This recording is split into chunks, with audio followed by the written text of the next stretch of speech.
Buenas noches, mi nombre es Osman Sebastián Monroy Morales del grupo de ética D del programa de Ingeniería Civil. Esta es la actividad uno, Historia de la ética. Tenemos que hacer un guión con toda la información que encontramos en el MOEN y pues sacar los temas más relevantes para hacer un video y explicar qué es lo que estamos haciendo. ¿Para qué sirve la ética? Son las reglas para hacer las cosas bien y en el orden correcto. Su práctica garantiza la calidad, capacidad, eficiencias y proyectan inclusive el poder. La ética estudia el comportamiento del ser humano. Esto le dio una gran importancia cada vez más porque se le viene dando una posición a aquellas personas que tienen una gran trayectoria y pues merecen ese mérito y esa posición en la sociedad.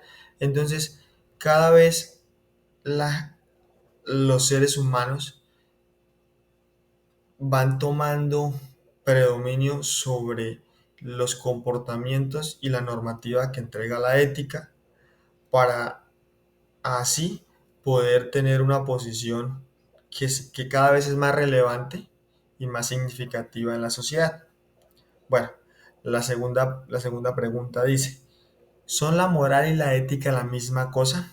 Entonces vamos a darle el significado a la moral. La palabra moral viene del latín mores, que significa costumbre. Listo, este tema es muy radical y es muy conciso porque exactamente eso es la moral.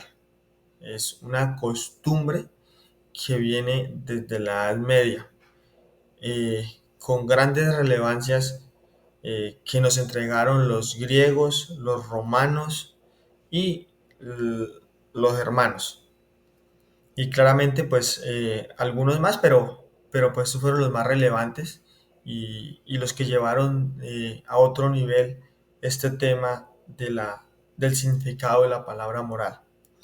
Entonces, por ejemplo, los griegos, para ellos la palabra era arete, que significaba culto de la excelencia. Sí, eso pues quería decir que ellos siempre querían ser mejores y dar siempre ese 100% de excelencia. Incluso pues ellos nos entregaron en esos tiempos los Juegos Olímpicos, que la finalidad de ellos era saber quién era el mejor.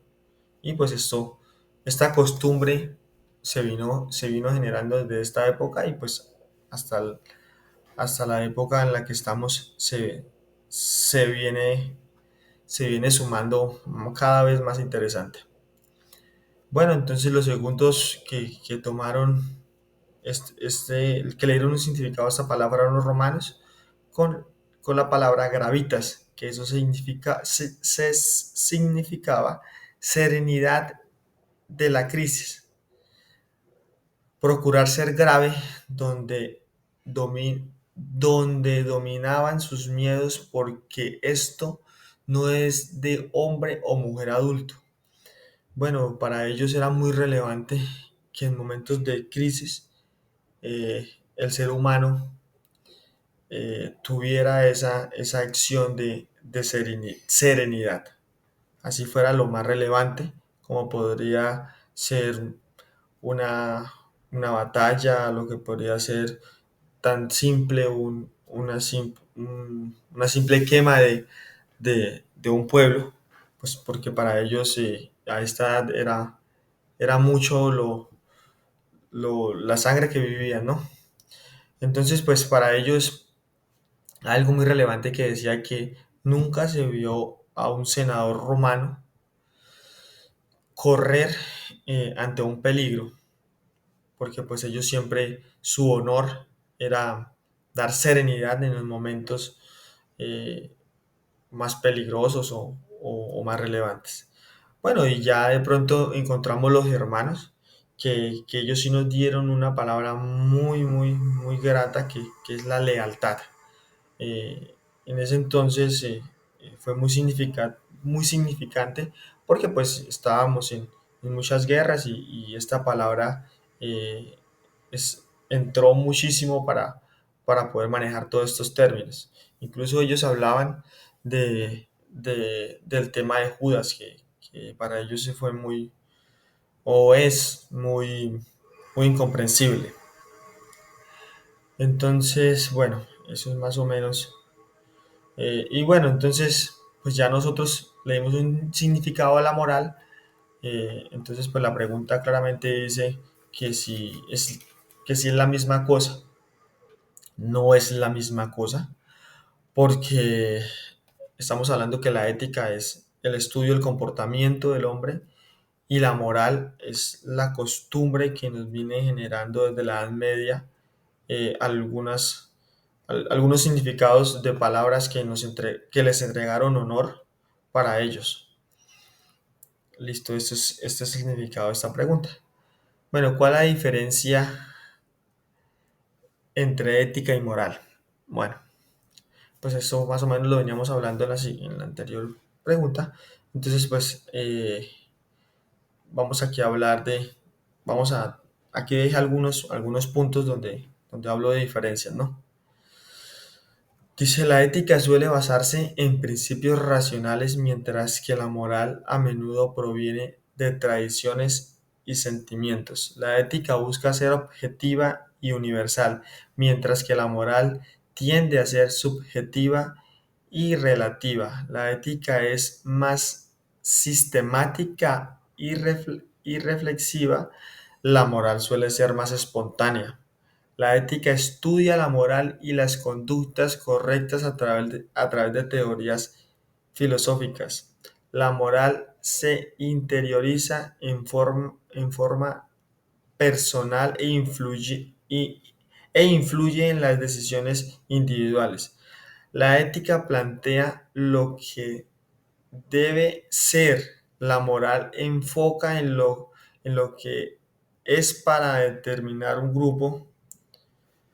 Bueno, entonces aquí vamos a hablar más o menos de que son temas muy diferentes porque uno se habla de normas, ¿sí? Y del estudio del comportamiento del hombre y el otro se habla es de costumbres y de sentimientos.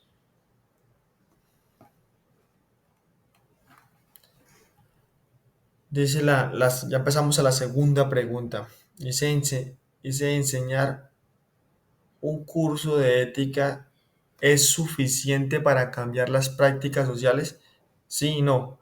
Bueno, vamos a explicar eh, desde la lectura y de algunos historiadores, pensadores fundamentales que nos hablaron de la ética, de la moral, y de allí podemos dar algunos significados del por qué es tan significante y el por qué.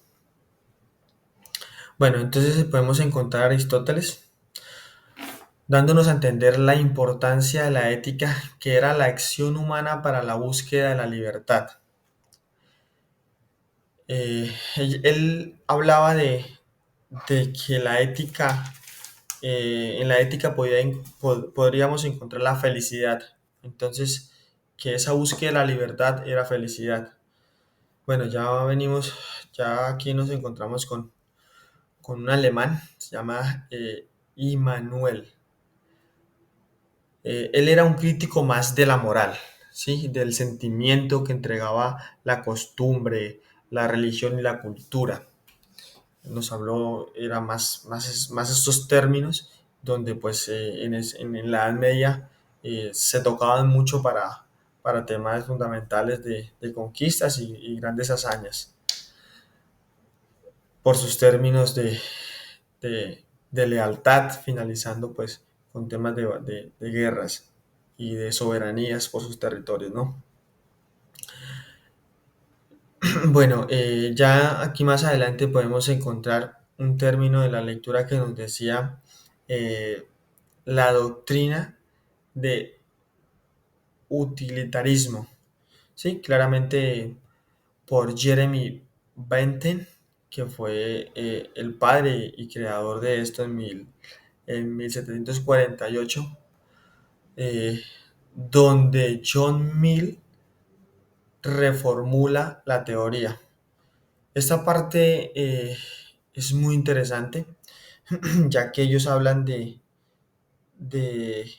la excelencia al límite y del sentimiento de ser eh, grato o sentirse grato al pago de darlo todo y sin esperar nada a cambio se recibe algo. Este fue el término que ellos le dieron al utilitarismo. Eh, ya más adelante encontramos a Marx con la teoría de un tema más alejado, pero más cuestionado y más crítico, donde trató de ver la realidad humana en su esencia. Por eso concibió a las personas dentro de unas condiciones económicas propias del modo de producción capitalista y de la, motiv- y de la moti- motivaron y que le motivaron desconocer la esencia del verdadero ser humano.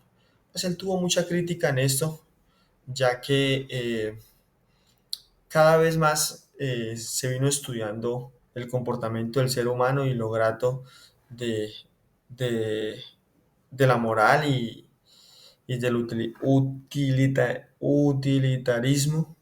Entonces, pues él trataba de darlo como un término más capitalista y sectorista o clasista, más o menos por esa parte lo entendí. Bueno, ya pasando todo, hablando de todos los críticos que podemos encontrar y de todos los historiadores en esta lectura o en esta información, eh, venimos a hablar de que enseñar únicamente un curso de ética no sería suficiente. Para cambiar de manera significativa las prácticas sociales, se requiere un enfoque más integral y profundo para lograr transformaciones a nivel social. Bueno, aquí a continuación les ponemos un poco de, del por qué no es la solución eh, dar un curso de estos, donde venimos encontrando diferentes factores. Dice, la ética no se limita a la teoría, sino que debe traducirse en acciones y hábitos.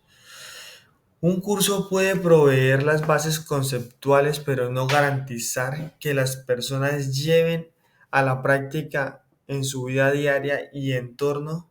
Se necesitan mecanismos de refuerzo y constancia. Las prácticas sociales están muy arraigadas y son resultados de factores culturales, económicos, políticos, etcétera, que van más allá del plano ético individual en curso. Dice, un curso no aborda estas complejidades sistemáticas. La educación ética, la educación ética debe comenzar desde edades tempranas, mantenerse a lo largo de la vida a través de la familia, escuelas, medios, etcétera. Un curso puntual no es suficiente, no es insuficiente. Este tema sí lo quiero pausar y le quiero dar un valor agregado, porque verdaderamente estas son las bases del ser humano. El crecimiento de la edad cero hasta la edad que usted interactúa con otra persona o dialoga y habla sobre algunos temas de conciencia.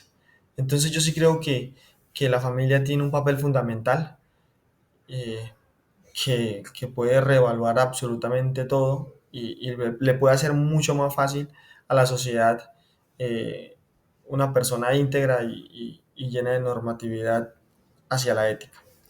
Dice, además de conocimiento se necesitan espacios y reflexión crítica, debate público, ejemplos, liderazgo ético, incentivos y consecuencias reales para conductas no éticas.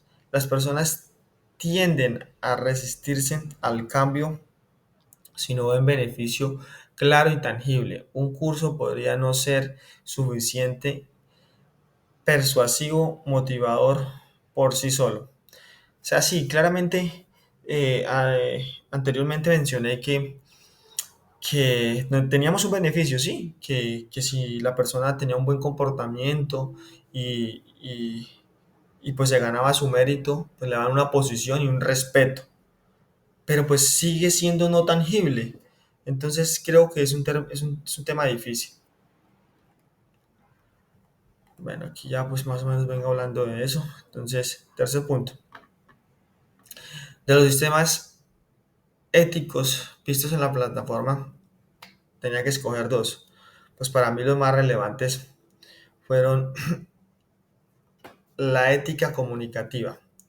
Es la rama de la ética cuya base fundamental es la comunicación entre dos o más personas, delimitado, delimitado por unas normas que son el derecho de hablar, la posición de informarse sobre los temas a tratar y la capacidad de intercambiar roles. Bueno, creo que la ética comunicativa nos entrega muchas cosas y ha venido evolucionando porque pues incluso encontré una persona muy importante que, que la verdad pues desconocía. Esa persona se llama, espérame un segundo que yo la vi por aquí, yo la anoté,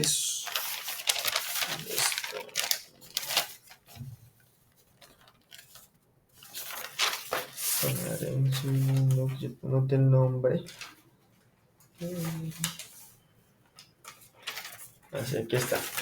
La persona se llama Adela Cortina, filósofa española. Ella le dio un valor muy agregado al reconocimiento del interlocutor. Esta parte no existía. Interlocutor es una persona que tiene muchas funciones y tiene el criterio de, de dar todo esto a diferentes partes y, y pues ella le dio el valor agregado, que pues yo soy el dueño de la idea de todo la planta que solventa una investigación, pero yo, o sea, hacia mí puede venir un pro relator y un interlocutor y es válido que esa persona pues tenga el criterio y pueda asumir la responsabilidad de entregar esa información a varios sectores, ¿sí? Bueno, dos ejemplos de esto, claramente es el Acuerdo de la Paz en Colombia, donde el diálogo fue a favor y se evitaron muchísimas muertes, masacres y, y que aunque algunas personas no crean en este acuerdo de paz, para mí fue muy valioso porque generaron verdaderamente muchísimos muertos, muchísimas mamás que no lloraron por esas guerras que de verdad no tiene sentido esas personas que están allá luchando por dos personas que nunca están en una guerra, sino por ideas independientes entraron en esta guerra. Entonces, ese fue uno de los acuerdos eh, que por medio del diálogo pudieron solucionar.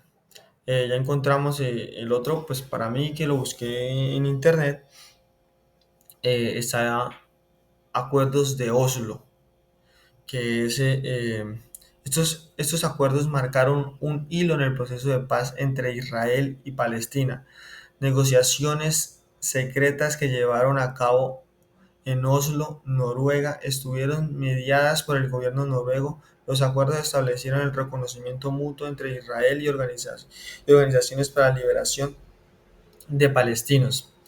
Bueno, mira, que desde 1993 se pudo parar esa guerra, que incluso hoy la volvemos a escuchar, volvemos a ver todo ese empuje en ese sector donde todavía Palestina Israel no quiere reconocer a Palestina y pelean por la soberanía de su territorio y tantos muertos que ha llevado. Pero pues gracias a este acuerdo de diálogo se pudo frenar por muchos años esta guerra de sangre y demás por extremistas religiosos. Entonces pues ya esto es otro tema de diálogo que verdaderamente salvó muchas vidas. Bueno, el otro tema para mí es ética de la liberación. Pues ahí nosotros encontramos un video donde hablaba Enrique Dussel en Ecuador. Bueno, este es un tema más político, cultural tal vez y un poquito de religioso porque pues estamos ya hablando sobre esta época, ¿no? Aquí tenemos algunos significados de esto, ¿no? Dice a partir de la realidad de las operaciones y la exclusión de las mayorías populares en América Latina, Dussel plantea que la ética debe partir de esta situación de negatividad y no desde de los cánones euro, eurocéntricos tradicionales. Sí, aquí él trata es de darnos a entender que verdaderamente nosotros podemos tener una ética de la liberación, ya que pues la, no nos pueden consumir y no nos pueden obligar a llevar una ética por un Estado y porque ellos tienen nuestra soberanía. Entonces, este tema sí es un poco más moderno, donde siempre se quiere buscar la liberación de credos, bueno, demasiadas cosas independientes de la política, donde a veces ellos quieren abarcar eh, cultura, economía, todo con el término de que son soberanos, ¿no? Entonces, para esto tenemos claramente dos ejemplos. Uno es la revolución bolivariana en Venezuela, donde Hugo Chávez se ganó el poder en 1999 y desde allí nunca entregó el poder y siempre eh, tuvo muchísimos problemas de desigualdades y demás, donde se lo entregó a Nicolás Maduro.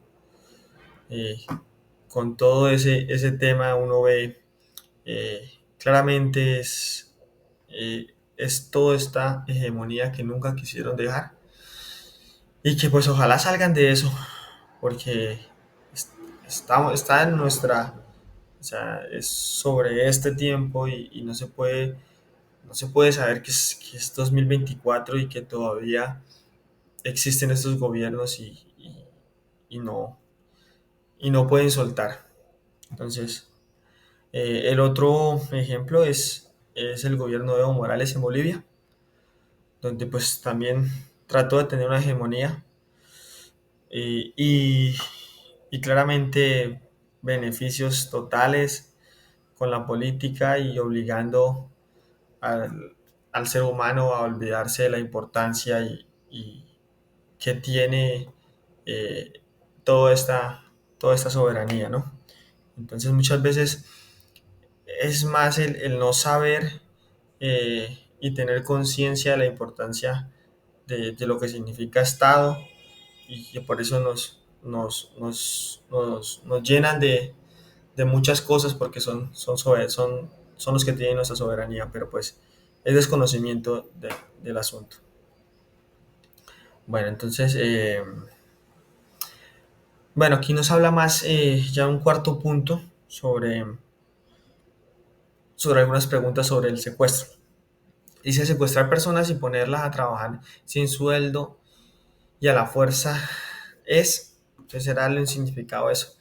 Entonces, pues claramente secuestrar personas y ponerlas a trabajar sin sueldo a la fuerza es una práctica extremadamente reprochable desde el punto de vista moral y ético. Se trata esencialmente de esclavitud moderna, algo que viola los derechos humanos fundamentales de la libertad, dignidad y integridad de las personas. Esto sí verdaderamente es reprochable porque pues en este siglo y todavía pueda existir esto, ¿no? Donde todavía se ve, ¿no? En la India, en África, y esto es muy reprochable. Esto atrasa totalmente un Estado pues a todo su territorio. ¿Dice es moralmente aceptable? No, definitivamente no es moralmente aceptable bajo ninguna circunstancia privar a un ser humano de su libertad y exponerlo laboralmente a la fuerza es un acto intrínsecamente inmoral que, que cosifica a la persona y vulnera su autonomía. Esto verdaderamente eh, tiene que alguien ser, no sé, muy avaro para decir que es moralmente aceptable. ¿Alguna vez fue moralmente aceptable? Lamentable sí. Lamentablemente sí, en el pasado en esclavitud, donde, donde nunca se vio a ese ser humano vulnerable con derechos, sino ellos se creían con deberes, ¿no? Aquella persona eh, pensaba que lo económico le hacía que los demás tenían deberes hacia ella.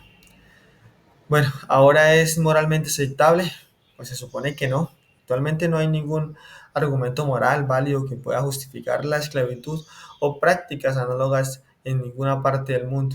Es un crimen contra la humanidad rechazado mundialmente. Dice, respecto al artículo, eh, sobre la esclavitud infantil es verdaderamente desgarrador leer sobre la explotación y abusos que sufren millones de niños y niñas en situaciones de esclavitud moderna. Es inaceptable, totalmente reprochable. Sí, esto es un término y que verdaderamente no debería existir. Incluso, o sea, ni la esclavitud ni en términos de adulto ni en niños debe existir, pero pues los niños son mucho más vulnerables porque se les niega la posibilidad de estudiar, de absolutamente crecer, ¿no? Bueno, ¿por qué no hacemos nada para erradicarla? Es una pregunta compleja por algunos factores. Por algunos factores son la pobreza extrema, la falta de oportunidades, la codicia de explotadores, la corrupción, los conflictos armados, la trata de personas, etcétera. Se requieren esfuerzos coordinados globales en materia legal, social, económica y educativa para atacar las causas estructurales de este flagelo. Es responsabilidad compartida de la humanidad, aún no han logrado asumir plenamente. En resumen, la esclavitud de los seres humanos es una abominación que jamás deberá ser aceptado moralmente. Es urgente que la comunidad internacional, gobiernos y sociedad civil unan fuerzas para abominar definitivamente todas las formas modernas de la esclavitud. Bueno, aquí están las referencias. Y bueno, fin. Muchas gracias por, por escucharme.